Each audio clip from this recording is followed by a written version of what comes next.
Our family vacation was meant to be a rare moment of unity, something to heal the quiet fractures that had slowly formed between us. After months of planning, I had finally convinced everyone to take a week off in June to stay at this gorgeous beach house in Cape Cod. Robert, my husband of 32 years, had been reluctant at first. "Jennifer, we can't all just drop everything for a week," he'd said, but I knew better. If I didn't do something, our family would continue drifting apart like boats untethered from their moorings. The house was everything the pictures promised. 3 stories of weathered cedar shingles with endless glass windows overlooking the Atlantic. You could hear the waves from every room, smell the salt in the air. I remember standing on the deck that first morning, watching the sunrise paint the water gold, thinking maybe this place could work its magic on us. My son Michael and his new wife Eliza had arrived late the night before. They'd been married for just 8 months, and I was still getting used to having a daughter-in-law. Eliza was beautiful in that effortless way, long chestnut hair, green eyes that crinkled when she smiled. When we first met, she'd hugged me tight and called me Mom, which had melted my heart instantly. But lately, something felt off. Our Sunday dinners had become less frequent, her texts more sporadic. "Mom, this place is incredible," Michael said, joining me on the deck with coffee. He had Robert's height and my stubborn chin. At 34, he had finally settled into a good job at a law firm in Boston, and seeing him happy gave me such pride. "Worth every penny," I replied, though the truth was I dipped into my retirement fund to afford it. Some things matter more than money. The first 2 days went well enough. We went sailing, ate lobster rolls at a tiny shack down the beach, played board games when it rained. But I couldn't ignore how Robert kept checking his phone, or how Eliza would suddenly need to take a shower whenever I suggested we have some girl time. On the 3rd day, everyone wanted to explore the town, but I begged off, claiming a headache. The truth was, I wanted to prepare a special dinner, lobster thermidor, Robert's favorite. I'd gone out for a walk first to clear my head, thinking about what wine to pair with dinner, whether Michael would like the cheesecake I'd secretly brought along. When I returned earlier than expected, the house was quiet, too quiet. I kicked off my sandals in the entryway, noticing Robert's boat shoes and Eliza's delicate leather sandals side by side. My heart rate quickened, though my mind refused to acknowledge why. The bedroom door at the end of the hall was partially open. I heard it then. Soft laughter, whispers, the unmistakable sound of sheets rustling. My feet moved without my permission, carrying me forward even as my brain screamed to turn around. I didn't make a sound as I reached the door. Through the crack, I saw them. Robert's hands tangled in Eliza's hair, her lips on his neck. They were on the guest bed, the afternoon sun streaming across their bodies like some twisted spotlight. I must have made some small noise because suddenly they both looked up. Eliza's eyes widened in horror.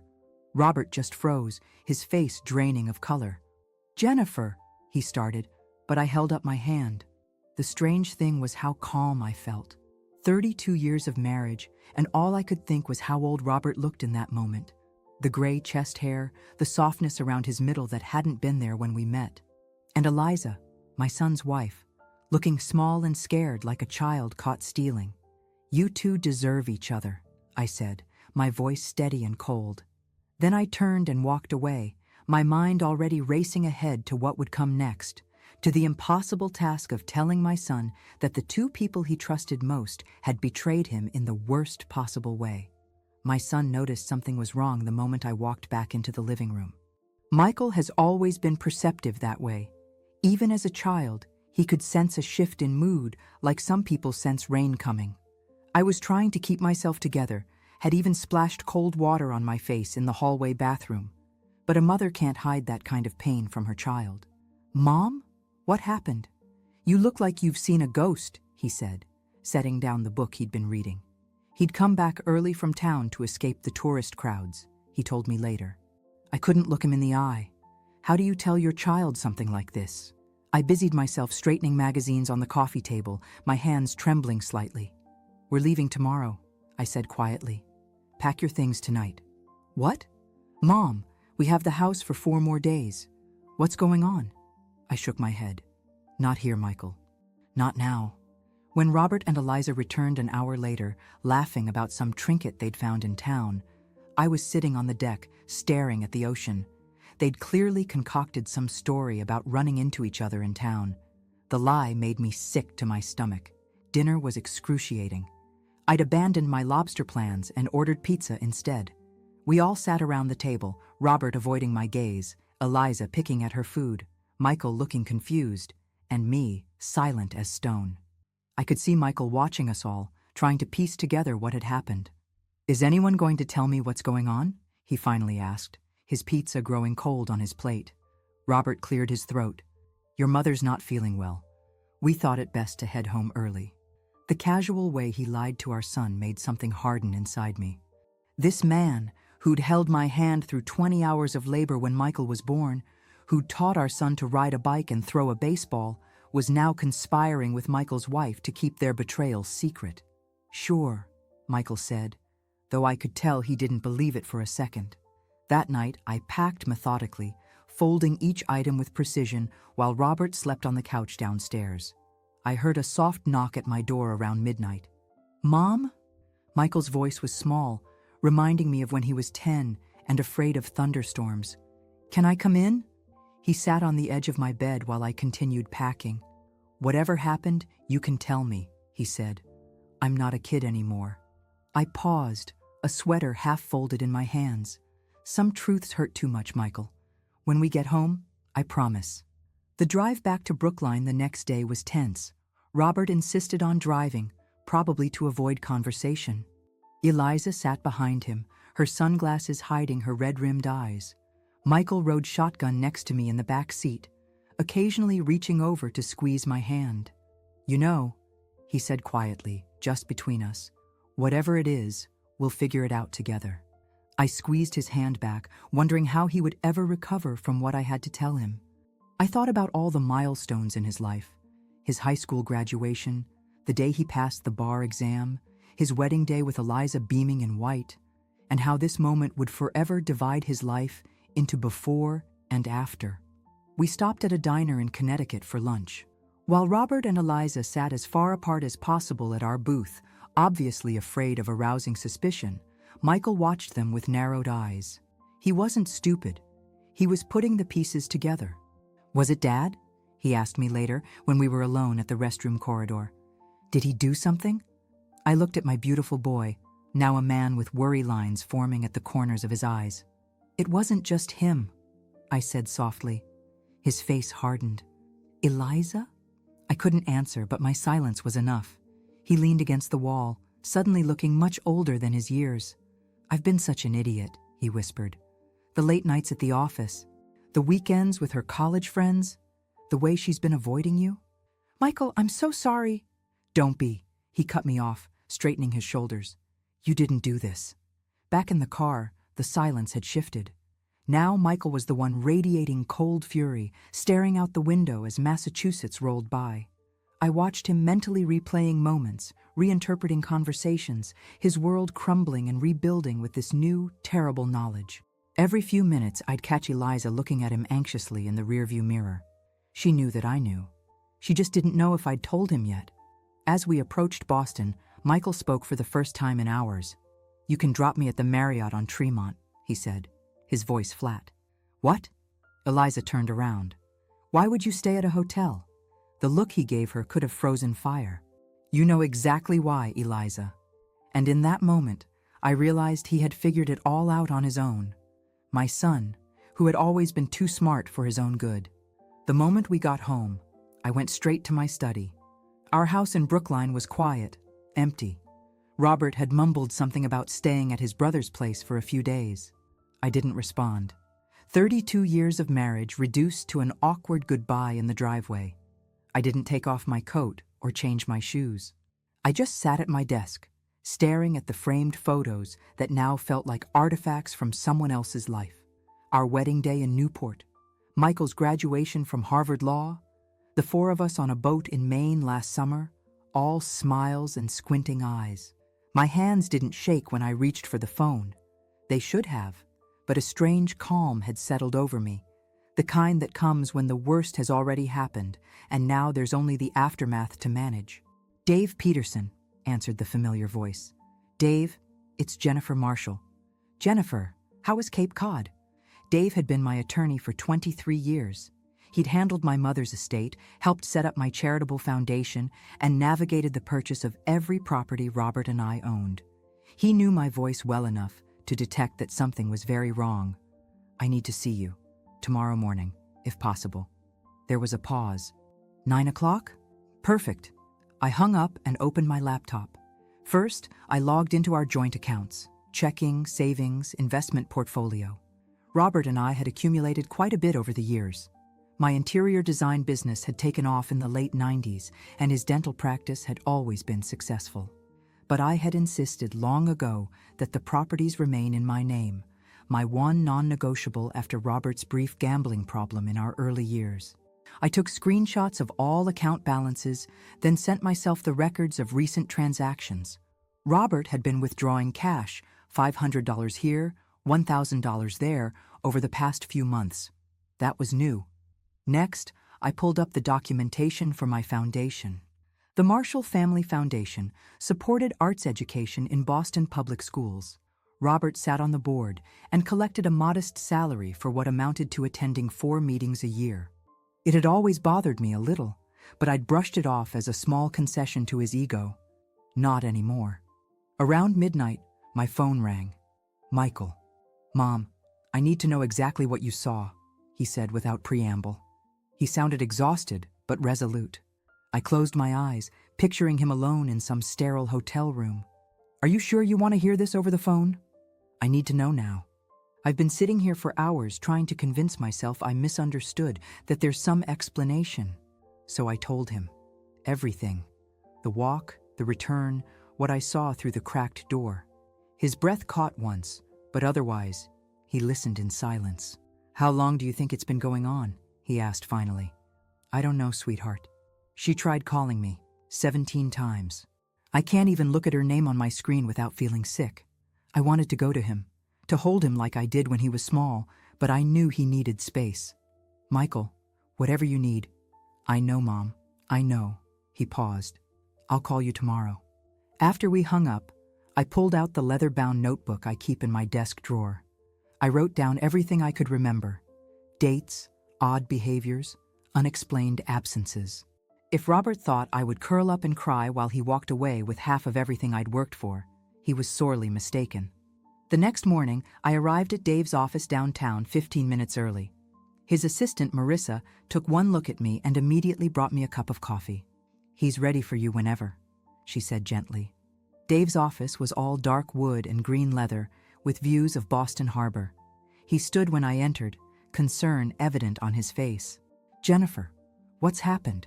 I sat down, set my folder on his desk, and told him everything without emotion, as if I were describing a business transaction. When I finished, he leaned back in his chair, steepling his fingers. I'm very sorry, he said. Truly. I need to protect myself, Dave. And Michael. He nodded, all business now. The properties are safe. They're in your name. The investment accounts will need to be frozen immediately. I'll file the paperwork today. And the foundation? As the founder, you have the right to restructure the board at any time. We can remove Robert immediately. I handed him the folder. I've printed everything I could think of. There's also the matter of Michael's apartment. After Michael and Eliza married, I had gifted them my Beacon Hill brownstone apartment as a wedding present. But I'd insisted on a clause in the deed. The property would revert to me under certain circumstances. I hadn't imagined those circumstances would include my daughter-in-law sleeping with my husband. But here we were. Dave reviewed the document. This is airtight, Jennifer. They'll have to vacate if you enforce it. I want to be careful about timing. Michael needs to process all this first. We spent the next hour outlining a strategy. First, freeze the accounts. Then, remove Robert from the foundation. Finally, address the apartment situation once Michael decided what he wanted to do about his marriage. On my way out, Dave put a hand on my shoulder. You built most of this yourself, Jennifer. You'll rebuild again.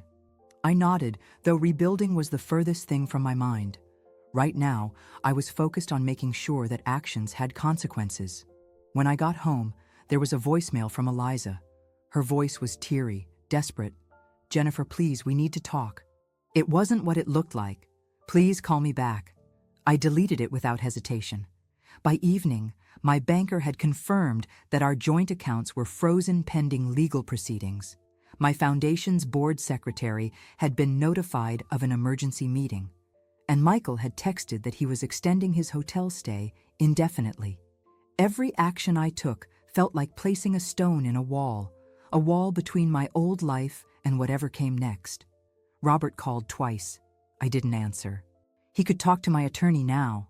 That night, I slept dreamlessly for the first time in years. 2 days after our return from Cape Cod, I called Michael.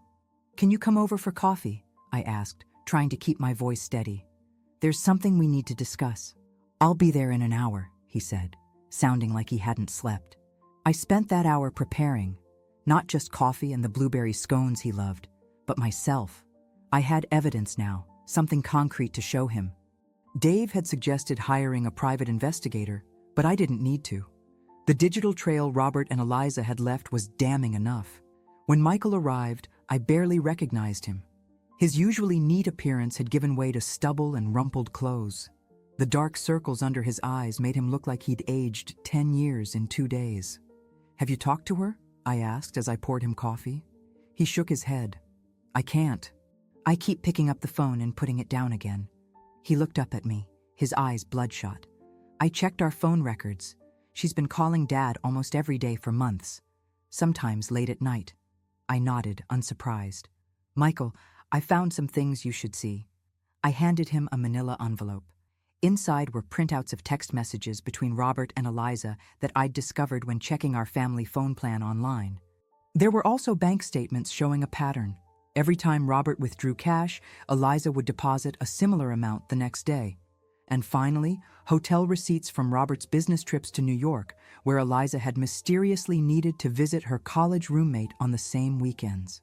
Michael's hands trembled as he went through each document. His face drained of color, then flushed with anger, then settled into something worse: resignation. "I knew something was off," he said quietly. "For months.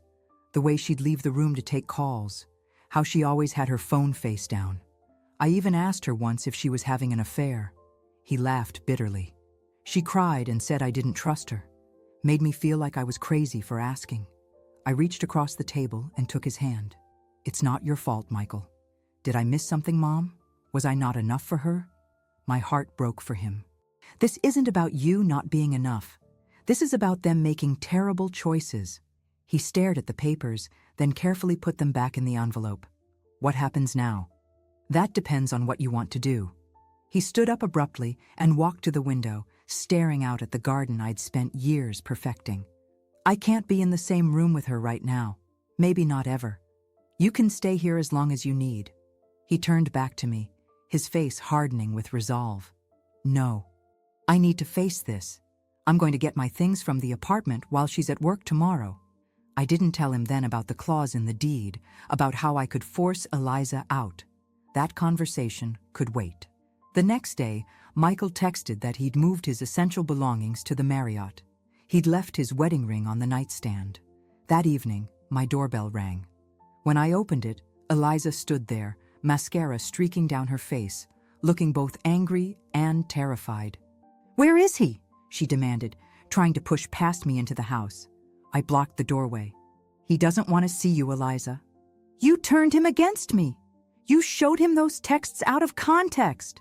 Her voice was shrill, desperate. "It wasn't what it looked like." "And what exactly did it look like?" I asked coldly. "Because from where I stood, it looked like you were kissing my husband." She deflated slightly, tears flowing freely now. "It was a mistake. One stupid mistake. The texts go back 6 months, Eliza. The hotel rooms in New York, the cash transfers, that's not one mistake." Her eyes widened in shock. She hadn't realized how much I knew. "Please," she whispered. "I love Michael. I'll do anything to fix this." "That's not up to me. It's up to him."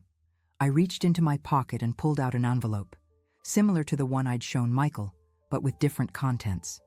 "This is for you." She took it with shaking hands and opened it. Inside was the legal notice, She had 14 days to vacate the Beacon Hill apartment. "You can't do this," she said, her voice barely audible. "That's our home. The deed is quite clear. In cases of infidelity with a family member, ownership reverts to me. You can contest it in court if you'd like, but that would make everything very public." I kept my voice even, matter of fact. "Your choice." She stared at me, then at the paper in her hands. All the fight seemed to drain out of her at once. "Where am I supposed to go?" she asked, sounding suddenly very young. For a moment, just a moment, I felt a flicker of pity. She was barely 30, had made a catastrophic mistake that would follow her forever.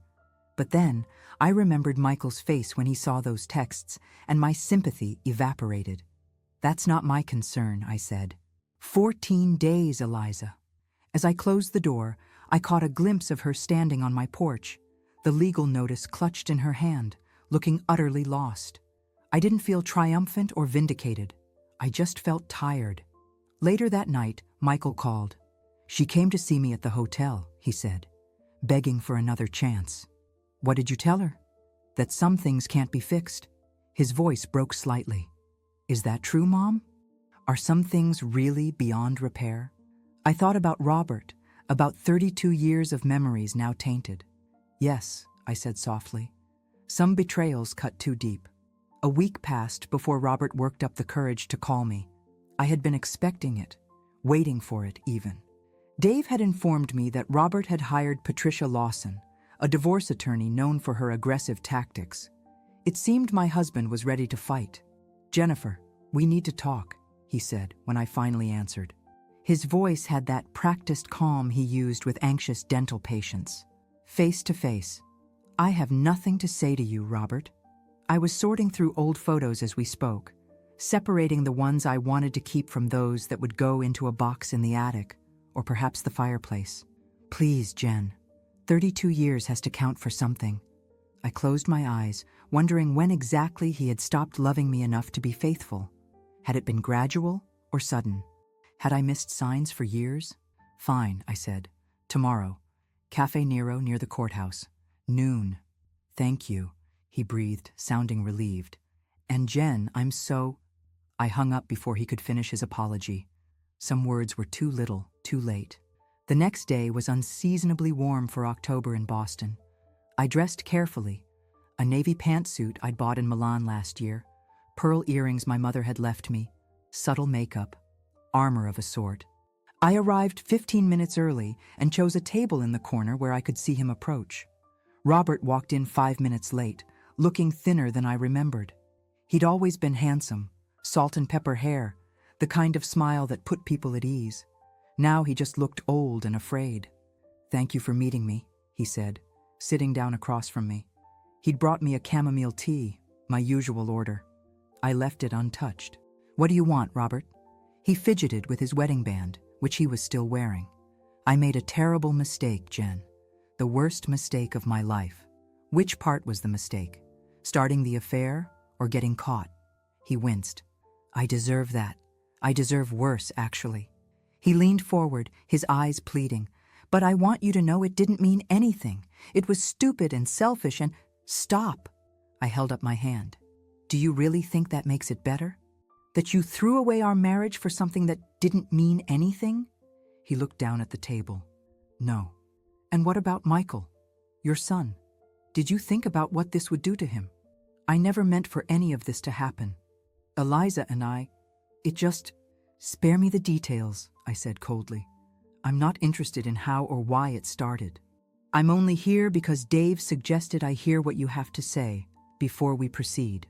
At the mention of my attorney, Robert's expression changed. The contrition gave way to something harder, more calculating. "Patty says you've frozen all our accounts. Our marital assets will be divided equitably through the legal process. And kicking me off the foundation board?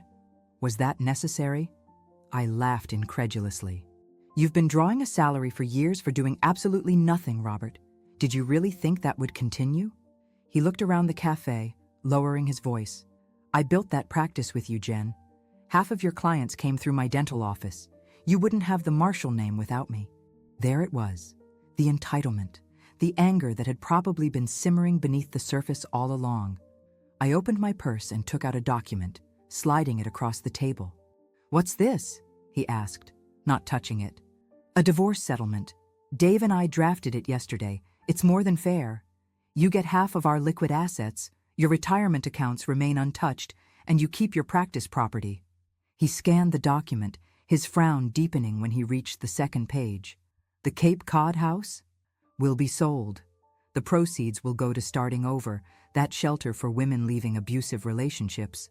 "That's ridiculous. That house is worth almost $2 million. Consider it the price of your integrity." His face flushed red. "This is punishment, pure and simple." "No, Robert, this is consequence." I stood up, gathering my purse. "You have 48 hours to consider the offer before it's withdrawn. After that, we can let the courts decide, and everything becomes public record." He grabbed my wrist as I turned to leave. "Jen, please, we can fix this." I looked down at his hand, then back at his face. "The only thing you ever taught me, Robert, was how to walk away with my head held high, so that's what I'm doing." I left him sitting there, the settlement papers crumpled in his fist. Outside, the October sun felt warm on my face, and for the first time in weeks, I took a deep breath that didn't hurt. That evening, Michael came over for dinner. He was staying with a law school friend now, had filed for divorce that morning. We sat on my back patio with glasses of wine, watching the sunset paint the sky in shades of pink and gold. "Did you ever suspect?" he asked suddenly. "Before Cape Cod, I mean." I considered lying, making it seem like it had blindsided me completely. But Michael deserved the truth. There were moments, little things that didn't add up, but I trusted him, so I explained them away. He nodded, swirling his wine. I did the same with Eliza. He was quiet for a moment. "Mom, I don't want you to feel like you have to choose between me and Dad." I reached over and squeezed his hand. "You're my son. There is no choice. But he's still my father." "Yes, he is. And nothing changes that." I looked at him, this man I had raised, now facing his own broken heart with such dignity. Blood forgives, Michael, but it never forgets. 2 days later, Robert's attorney contacted Dave. He had signed the settlement agreement without changes. The divorce would be finalized within months. The Cape Cod house, the place where everything had fallen apart, would be listed for sale immediately. As for Eliza, she moved out of the Beacon Hill apartment a week before the deadline, leaving behind only a handwritten note for Michael that he tore up without reading. She'd gone to stay with her parents in Connecticut, or so I heard. Their divorce proceedings would take longer, but the outcome was inevitable. The future I had imagined, grandchildren running through our beach house, family Christmases, growing old with Robert, was gone. But as I sat in my study that night, looking at the signed settlement papers, I realized I was already imagining a different future, one that was entirely my own. 8 months passed. Winter came and went, burying Boston in record snowfall before reluctantly yielding to spring. The divorce was finalized in February, a surprisingly smooth process once Robert realized I wasn't bluffing about taking everything public. The Cape Cod house sold quickly, a young family from New York paying above asking price. I attended the closing alone, signing away a place that had once held such promise and now held only painful memories. I rebuilt my life methodically, the way I'd always approached my design projects, with careful planning and attention to detail. First, I renovated my Brookline home, tearing out the master bathroom Robert and I had shared and creating a peaceful sanctuary for myself instead. I painted the bedroom a soft blue-gray, bought new bedding, rearranged the furniture. Physical changes to match the emotional ones. On the recommendation of my attorney, I joined a support group for women going through divorce after long marriages. Every Wednesday evening, I sat in a circle at the Unitarian Church with 7 other women, all of us sharing stories of betrayal, grief, and slowly, tentatively, hope. "The hardest part," said Catherine, a silver-haired former professor whose husband had left her for his research assistant, "is realizing that the life you planned isn't going to happen. You have to grieve that future before you can imagine a new one." Her words resonated with me deeply. I had spent decades planning a life that included Robert, retirement, travel, grandchildren. Now I was starting over at 58, But there were unexpected joys in this new chapter. I started painting again, something I hadn't done since before Michael was born. I converted Robert's home office into a light-filled studio, set up an easel by the window overlooking the garden, and lost myself for hours in color and texture. My first completed piece, an abstract of shattered glass in blues and silvers, sold at a local gallery's spring showcase. Michael healed in his own way. He threw himself into work, made partner at his firm a year earlier than expected. He sold the Beacon Hill apartment, I had transferred it back to him after Eliza left, and bought a modern loft in the Seaport district. New place, new start. He dated casually, but carefully. "I'm not rushing into anything," he told me over dinner one night. "Some lessons you only need to learn once." Robert moved to Phoenix in March, taking a position at a dental practice there. He sent Michael a long email about fresh starts and hoping to rebuild their relationship. Michael showed it to me, asked what I thought he should do. "He's still your father," I said, "but it's okay to set boundaries, to take your time." They spoke on the phone occasionally. It was awkward and strained, but it was something. I never asked about those conversations, and Michael rarely volunteered details. As for Eliza, she had apparently moved to California. Neither of us spoke her name anymore. The foundation thrived under my full control. I expanded our arts programs to include music education in underserved Boston schools. At the annual gala in June, Michael surprised me by showing up with a substantial donation from his firm. "Mom, what you've built here matters," he said, as we watched children from Dorchester performing on violins and cellos. "It's going to outlast all of this." On a warm afternoon in late July, almost exactly a year after Cape Cod, I was in my garden deadheading roses when the mail arrived. Among the usual bills and catalogs was a cream-colored envelope addressed in familiar handwriting, Michael's. Inside was a letter, 3 pages of his neat script. I sat on the garden bench to read it, curious why he would write when we spoke or texted almost daily. "Dear Mom," it began. "I've been trying to find the right words to say this for months, but somehow it's easier to write than to say aloud." He wrote about the past year, the pain, the anger, the slow journey toward healing. How watching me handle everything with such composure had taught him more than any lecture or life lesson ever could. When it first happened, I wanted to destroy everything. I fantasized about confronting Dad, about making Eliza suffer, about burning it all down. But then I saw you, so steady, so dignified in your pain. You didn't scream or fall apart. You didn't seek revenge in the usual ways. You simply stood in your truth and let the consequences unfold naturally. His words blurred as tears filled my eyes. I don't know if I'll ever fully understand why they did what they did. Maybe it doesn't matter. What matters is what happens next. You taught me that we can't control what others do, only how we respond. And responding with dignity isn't weakness. It's the ultimate strength. The letter continued, telling me about a woman he'd met, someone he was taking things slowly with, about his hopes for the future, how he wanted children someday, how he hoped those children would have my resilience, my quiet strength.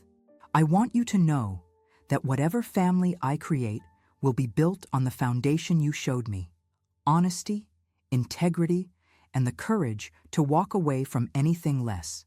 I hope that one day I can raise my children with the kind of dignity you've shown me. Love always, Michael." I folded the letter carefully and held it against my heart, letting the tears come freely now. They weren't tears of sadness or anger, but of something else, release perhaps, or gratitude, or simply the recognition that from the worst pain can come the most important lessons. That evening, I took out the wooden box where I kept precious things, old photographs, Michael's first lost tooth, the shell Robert had given me when he proposed on a beach so many years ago. I added Michael's letter to the collection, then closed the lid gently. Some might have called what I did revenge, the calculated dismantling of the life Robert and Eliza thought they could build on the ruins of their betrayal. But it hadn't been about making them suffer. It had been about consequences, about standing firmly in my own worth. And in the end, the ones who hurt you the most aren't left haunted by your anger, but by your silence, by the dignity with which you rebuild what they tried to destroy. by the way you rise from the ashes, not as a victim, but as someone who refused to let their actions define your worth. I opened my bedroom window to let in the summer night air, listening to the distant sounds of the city, cars honking, music playing, life continuing its relentless forward motion. Tomorrow, I would meet with the foundation board to discuss expanding to more schools. Next week, I would begin a new painting. In September, Michael and I had planned a trip to Italy. This wasn't the future I had once imagined. It was something entirely different, something entirely mine.